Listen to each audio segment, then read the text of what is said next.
Israel ഫലസ്തീൻ സംഘർഷം അല്ലെങ്കിൽ ഇസ്രയേലും ഹമാസുമായിട്ടുള്ള സംഘർഷം പരിഹരിക്കാനായിട്ട് ഒരു ഫോർമുല നിർദ്ദേശിക്കപ്പെട്ടിരുന്നു. അതായത് ഗസയിൽ നിന്ന് ഹമാസ് പൂർണ്ണമായി പിന്മാറണം, അല്ലെങ്കിൽ ഹമാസിനെ നിരായുധീകരിക്കണം, അവരുടെ ആയുധങ്ങൾ അവർ അടിയറ വെച്ച് ആയുധങ്ങൾ പലസ്തീന് കൈമാറണം. അങ്ങനെ ഗസയിൽ പലസ്തീൻകാർ മാത്രം മതി, അവിടെ ഇസ്രയേൽ സേന വേണ്ട, അല്ലെങ്കിൽ തൽക്കാലം ക്രമസമാധാന പാലനത്തിന് വിദേശ സേനയെ വിന്യസിക്കണം എന്നൊക്കെയായിരുന്നു കഴിഞ്ഞ ദിവസം UN-ൽ ഉണ്ടായ ഒരു അഭിപ്രായ സമന്വയം. അതായത് ഈ 2 സ്റ്റേറ്റ് എന്ന് പറയുന്ന ധാരണ പ്രകാരം, അതായത് പലസ്തീൻ എന്നും ഇസ്രയേൽ എന്നും നിലകൊള്ളുന്ന 2 രാജ്യങ്ങളായി രൂപാന്തരപ്പെടണം എന്ന ഐക്യരാഷ്ട്രസഭ ഏകദേശം 80 വർഷം മുമ്പ് തയ്യാറാക്കിയ ഒരു പ്രമേയമുണ്ടായിരുന്നു. അതനുസരിച്ച് ഇസ്രയേൽ ഒരു രാഷ്ട്രമായി മാറി, എന്നാൽ പലസ്തീൻ അത് അംഗീകരിച്ചിരുന്നില്ല. ഇപ്പോൾ ആ ഒരു പ്രമേയം അംഗീകരിക്കപ്പെടുന്നു, അല്ലെങ്കിൽ പലസ്തീൻ അടക്കം അതിനെ അംഗീകരിക്കപ്പെടുന്നു എന്ന തരത്തിൽ നിലപാട് വന്നപ്പോൾ ഉണ്ടായ ശ്രദ്ധേയമായ നിർദ്ദേശം ഹമാസ് ഗാസ വിട്ടു പോകണം, അല്ലെങ്കിൽ ഹമാസിനെ അവിടെ നിരായുധീകരിക്കണം എന്നുള്ളതായിരുന്നു. എന്നാൽ ഇപ്പോൾ ഹമാസ് അതിനോട് പ്രതികരിക്കുകയാണ്, ഞങ്ങൾക്ക് ആയുധം താഴെ വെക്കാൻ സൗകര്യമില്ല. ഫലസ്തീൻ്റെ ഒരു സ്വാതന്ത്ര്യ പ്രഖ്യാപനം, അല്ലെങ്കിൽ പലസ്തീൻ ജെറുസലേം തലസ്ഥാനമായി ഫലസ്തീൻ എന്ന രാഷ്ട്രം രൂപീകരിക്കുന്നത് വരെ ഞങ്ങളുടെ പോരാട്ടം തുടരും എന്നാണ് ഹമാസ് ഇവിടെ വ്യക്തമാക്കുന്നത്. അതായത് ഉടനെയെങ്ങും അവിടെ ഒരു സമാധാന അന്തരീക്ഷം ഉണ്ടാകില്ല എന്ന് ചുരുക്കം. ഹമാസിന് ഈ ഒളിപ്പോരാട്ടവും തീവ്രവാദ ആക്രമണവും ഭീകരവാദവും തുടരണം എന്ന് തന്നെയാണ് അവർ ആഗ്രഹിക്കുന്നത്. കാരണം അവിടെ ഇപ്പോൾ ഹമാസ് എന്ന് പറയുന്നത് ചിന്നിച്ചിതറി ശിഥിലമായി പോയെങ്കിലും ഹമാസ് ഇപ്പോൾ നിലവിൽ പ്രവർത്തിക്കുന്നത് ഒരു പണസമ്പാദനത്തിനുള്ള മാർഗം എന്ന നിലയിൽ പ്രവർത്തിക്കുന്നു എന്ന ആക്ഷേപം വളരെ ശക്തമാണ്, പ്രബലവുമാണ്.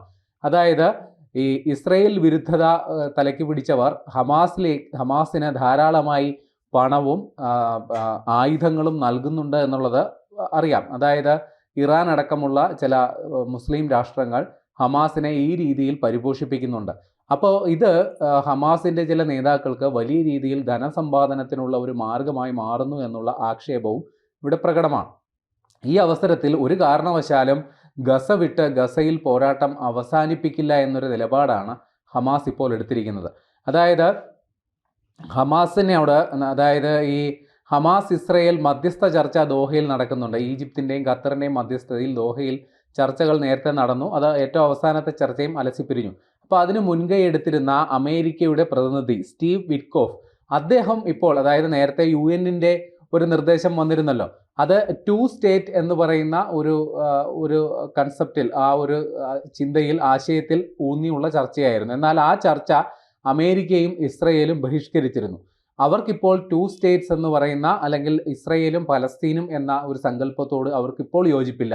ഇസ്രയേലിന് അമേരിക്കയ്ക്കും ഇപ്പോൾ പൂർണ്ണമായ ഇസ്രയേൽ എന്നുള്ള ഒരു സങ്കല്പത്തിനോടാണ് യോജിപ്പുള്ളത്. അതായത് ഗസയും വെസ്റ്റ് ബാങ്കും ഒക്കെ ചേർത്ത് ഇസ്രയേൽ എന്ന് പറയുന്ന രാഷ്ട്രം വിപുലീകരിക്കണം എന്നുള്ളതാണ് ഇസ്രയേലിൻ്റെ നിലവിലെ അജണ്ട. അപ്പോൾ അവർക്ക് ഒരു കാരണവശാലും 2 സ്റ്റേറ്റ് അംഗീകരിക്കാൻ പറ്റില്ല. അതുകൊണ്ട് തന്നെ UN-ൽ നടന്ന ആ ചർച്ച ഇസ്രയേലും അമേരിക്കയും ബഹിഷ്കരിച്ചിരുന്നു. എന്നാൽ ആ ചർച്ചയിലുണ്ടായ പ്രധാന നിർദ്ദേശം, അതായത് ഹമാസിനെ നിരായുധീകരിക്കണം എന്ന നിർദ്ദേശം, ഇപ്പോൾ അമേരിക്കയും എടുത്ത് ഉപയോഗിക്കുകയാണ്. അതായത് ഹമാസും ഇസ്രയേലും തമ്മിലുള്ള മധ്യസ്ഥ ചർച്ചയ്ക്ക് ഇടനില നിന്ന അമേരിക്കൻ പ്രതിനിധി സ്റ്റീവ് വിറ്റ്കോഫ് പറയുന്നു, അതായത് ഹമാസിനെ നിരായുധീകരിക്കുക എന്നുള്ളതായിരുന്നു ഇസ്രയേലിൻ്റെ ഈ ചർച്ചയിലെ ഏറ്റവും പ്രധാന സംഗതിയെന്ന്. എന്നാൽ ആ ആശയത്തെ, ആ വാദത്തെയാണ് ഇപ്പോൾ ഹമാസ് തള്ളിക്കളഞ്ഞിരിക്കുന്നത്. അതായത് സ്റ്റീവ് വിറ്റ്കോഫ് പറഞ്ഞത് ഇങ്ങനെയാണ്, അതായത് ഹമാസിനെ നിരായുധീകരിക്കണം, അവിടെ സമാധാന അന്തരീക്ഷം പുനഃസ്ഥാപിക്കണം എന്നുള്ളതായിരുന്നു ആവശ്യം. എന്നാൽ ഹമാസ് ആ ആവശ്യം തള്ളിക്കളയുന്നു. അതേപോലെ തന്നെ ആ ചർച്ച അലസിപ്പിരിയുന്നതിൻ്റെ പ്രധാന സംഗതി ഏതാണ്ട് 60 ദിവസത്തോളം നീണ്ടു നിൽക്കുന്ന ഒരു വെടിനിർത്തൽ കരാർ ഉണ്ടാകണം എന്നുള്ളതിലാണ് ചർച്ച അലസിപ്പിരിഞ്ഞത്. ഇത് സംബന്ധിച്ചുള്ള ഹമാസിൻ്റെ ചില കടുംപിടുത്തങ്ങൾ ചർച്ച അലസിപ്പിരിയാൻ കാരണമായി എന്നുള്ളതായിരുന്നു ഇസ്രയേലിൻ്റെ ആക്ഷേപം. എന്നാൽ ഹമാസ് ചർച്ചകളോട് വളരെ അനുയോജ്യപരമായി പ്രതികരിക്കുകയാണ് ചെയ്തതെന്നാണ് അവർ വാദിക്കുന്നത്. അതായത് അവർ നിലവിലെ അവിടുത്തെ സാഹചര്യങ്ങൾ പരിഗണിച്ചുകൊണ്ടാണ് അവർ നിലപാട് വ്യക്തമാക്കിയത്. മധ്യസ്ഥർക്ക് തങ്ങളുടെ നിലപാടുകളോട് ഏതാണ്ട് ആഭിമുഖ്യമുണ്ടായിരുന്നു. എന്നാൽ എന്ത് സാഹചര്യത്തിലാണ് ഇസ്രയേലും അമേരിക്കയും ചർച്ചയിൽ നിന്ന് പിന്നോട്ട് പോയതെന്ന് മനസ്സിലാകുന്നില്ല എന്നായിരുന്നു ഹമാസിൻ്റെ പ്രതികരണം. ഏതായാലും ഇസ്രയേലും അമേരിക്കയും ഇപ്പോൾ നിലപാട് വ്യക്തമാക്കിയിരിക്കുകയാണ്, ഹമാസ് പൂർണ്ണമായി നിരായുധീകരിക്കണം. അപ്പോൾ ഈ ചർച്ച ഇപ്പോൾ അലസിപ്പിരിഞ്ഞല്ലോ, പക്ഷേ അവിടെ ഇസ്രയേൽ ഇപ്പോൾ ഭാഗികമായ വെടിനിർത്തൽ പ്രഖ്യാപിച്ചിട്ടുണ്ട്, അത് പ്രാവർത്തികവുമാണ്. എന്നാൽ പൂർണ്ണ ഒരു വെടിനിർത്തൽ ഇപ്പോഴും സാധ്യമായിട്ടില്ല. പക്ഷേ ഹമാസിൻ്റെ കൈവശമുള്ള ബന്ദികളെ മോചിപ്പിക്കുന്നത് സംബന്ധിച്ച് കൃത്യമായ ഒരു ധാരണ ഉണ്ടാക്കും എന്നുള്ളതാണ് ഇസ്രയേലിൻ്റെ ഇപ്പോഴത്തെ നിലപാട്.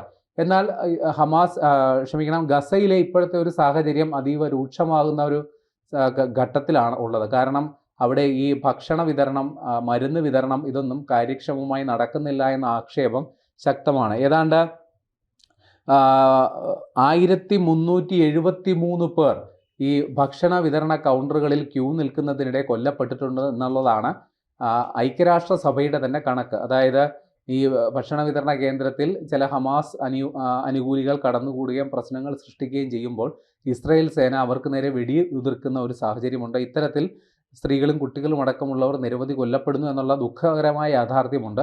അങ്ങനെ അത്തരത്തിൽ 1373 പേർ കൊല്ലപ്പെട്ടു എന്നുള്ളതാണ് UN-ൻ്റെ കണക്ക്. നമുക്കറിയാവുന്നതുപോലെ 2023 ഒക്ടോബർ 7-നാണ് ഇത്തരത്തിൽ ഹമാസും അല്ലെങ്കിൽ പലസ്തീനും ഇസ്രയേലും തമ്മിലുള്ള ഇത്ര വലിയൊരു സംഘർഷത്തിന് തുടക്കമിട്ടത്. കാരണം ഹമാസ് ഇസ്രയേലിൽ കടന്നു കയറി ഏതാണ്ട് 1200ഓളം പേരെ കൊന്നു തള്ളിയ ഒരു സംഭവമുണ്ട്. ഏതാണ്ട് 251 പേരെ അവർ ബന്ദികളായി പിടികൂടുകയും ചെയ്തിരുന്നു. അപ്പോൾ ഇതിന് പ്രതികാരം എന്ന നിലയിലാണ് ഇസ്രയേൽ ഗസയിലും പലസ്തീനും അടക്കമുള്ള മേഖലകളിൽ വ്യാപകമായ അക്രമങ്ങൾക്ക്, തിരിച്ചടികൾക്ക് തുടക്കമിട്ടത്.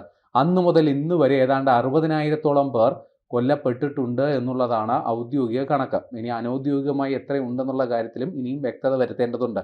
ഇനി ഇപ്പോഴത്തെ അവിടുത്തെ ഏറ്റവും ഗുരുതര സാഹചര്യം, അവിടെ ഈ പോഷകസമ്പുഷ്ടമായ ഭക്ഷണം കിട്ടാത്തതിൻ്റെ പേരിൽ പട്ടിണി കിടന്ന് മരിക്കുന്ന ആളുകളുടെ എണ്ണം കൂടിക്കൊണ്ടിരിക്കുകയാണ്. ഇതുവരെയുള്ള കണക്കനുസരിച്ച് ഏതാണ്ട് 169 പേർ ഇത്തരത്തിൽ പോഷകാഹാരക്കുറവിൻ്റെ പേരിൽ, പട്ടിണി കിടക്കുന്നതിൻ്റെ പേരിൽ മരിച്ചു. അതിൽ 93 പേർ കുട്ടികളാണ് എന്ന് പറയുന്ന ഒരു വലിയൊരു യാഥാർത്ഥ്യവും നമ്മുടെ മുൻപിലുണ്ട്.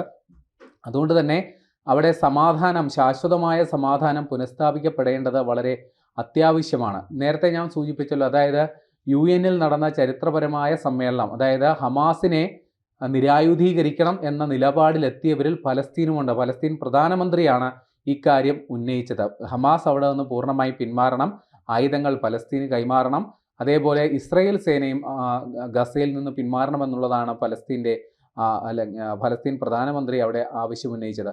ഈ ഒരു നിലപാടിനെ യൂറോപ്യൻ യൂണിയനും മുസ്ലിം ലീഗും മുസ്ലിം രാജ്യങ്ങളുടെ കൂട്ടായ്മ അടക്കമുള്ള രാജ്യങ്ങളും ഈ ഒരു നിലപാടിനെ സ്വാഗതം ചെയ്യുന്ന ഒരു നിലപാട് വന്നു.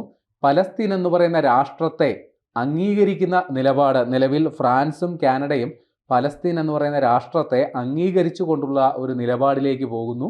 അതേപോലെ തന്നെ UK, അതായത് ബ്രിട്ടനും ഇക്കാര്യത്തിൽ അനുകൂലമായ നിലപാടാണ് എടുത്തിരിക്കുന്നത്. അവർക്ക് സെപ്റ്റംബർ വരെ സമയപരിധി അനുവദിച്ചിരിക്കുകയാണ്. സെപ്റ്റംബറിനുള്ളിൽ ഇസ്രയേൽ ഈ പലസ്തീനിൽ അല്ലെങ്കിൽ ഗസയിൽ സമാധാന അന്തരീക്ഷം സ്ഥാപിക്കുന്നതിൽ നിലപാടെടുത്തില്ലെങ്കിൽ പലസ്തീനെ രാഷ്ട്രമായി അംഗീകരിക്കുമെന്നുള്ള നിലപാട് ബ്രിട്ടനും എടുത്തിരിക്കുന്നു. അപ്പോൾ ചുരുക്കി പറഞ്ഞാൽ നാറ്റോ സഖ്യരാജ്യങ്ങളായ, അതായത് അമേരിക്ക ഇസ്രയേലിനെ അനുകൂലിക്കുമ്പോഴും നാറ്റോ സഖ്യരാജ്യങ്ങളായ UK, ഫ്രാൻസ്, കാനഡ അടക്കമുള്ള രാഷ്ട്രങ്ങളെല്ലാം തന്നെ ഇസ്രയേലിന് അനുകൂലമായ ഇസ്രയേലിന് പ്രതികൂലമായ, ഇസ്രയേൽ താല്പര്യങ്ങൾക്ക് വിരുദ്ധമായ നിലപാടിലേക്ക് പോകുന്നു. അപ്പോൾ ഇസ്രയേലിന് വലിയ രീതിയിലുള്ളൊരു സമ്മർദ്ദം ഇപ്പോൾ അനുഭവപ്പെടുന്ന ഒരു സാഹചര്യം കൂടിയുണ്ട്. ഈ അവസരം മുതലാക്കിയാണ് ഹമാസ് ഇപ്പോൾ കടുത്ത നിലപാട് എടുക്കുന്നത്.